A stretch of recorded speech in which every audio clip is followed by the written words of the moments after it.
I'm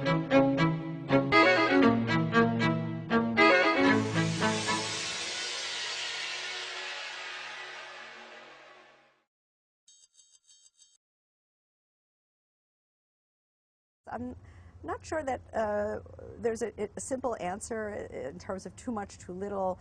I think rather, though, we should step back and think about why so many political questions are being framed in terms of religion. And something I mentioned earlier in the conference that really struck me was that the controversies around the hijab, the headscarf, in Europe and in Turkey, I think they occupy an analogous position to the way this battles over abortion, the place that that occupies in the United States. And in both cases, you have, as you suggested, a kind of media spectacle around these issues, and they're framed in very polarizing ways. Everyone has to say, are you for or are you against?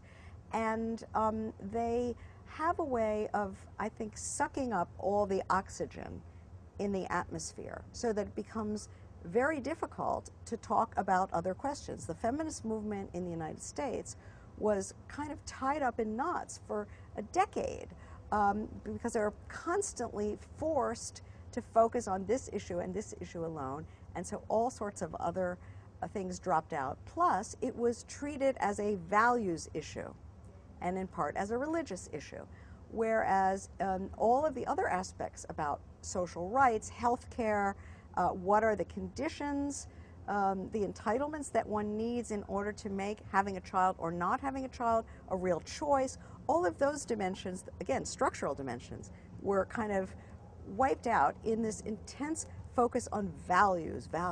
I think that something like similar is going on with the hijab, as I understand that struggle in France, and I don't follow it in Germany as closely, and here.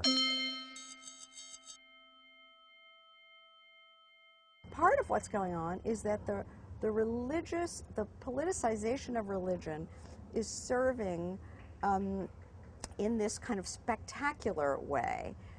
That's not to say that religious questions don't have their own seriousness and importance, and that for religious people they are paramount, and it's not to say that there aren't hard questions about how liberal democratic societies should deal with religious minorities and so on and so forth.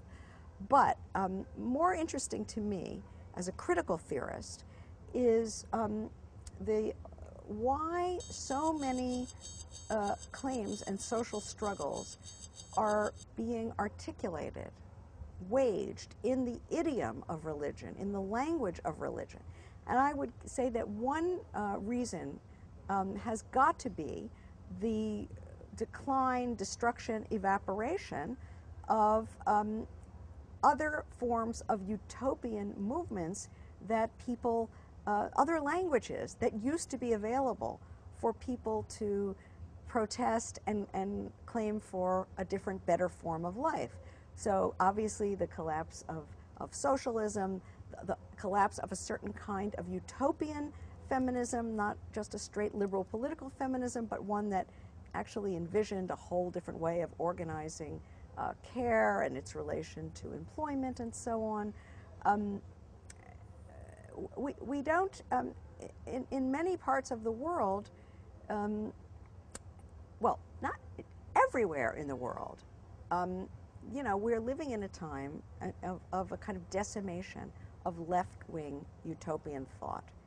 So my thought is that that the one tendency among many people, including some at this conference, has been to try to construct an argument about liberal democracy versus fundamentalism or something like that.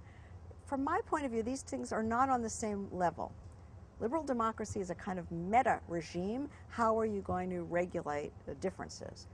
But many forms of religiosity actually offer people something bigger, some set of meanings, some forms of life.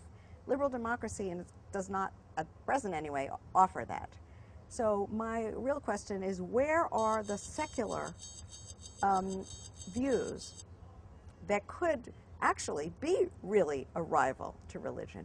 in the Arab world, the young people who are smart, critical, tough-minded, rebellious, who are probably, in that sense, you know, like I would like to remember I was when I was, you know, a university student way back when.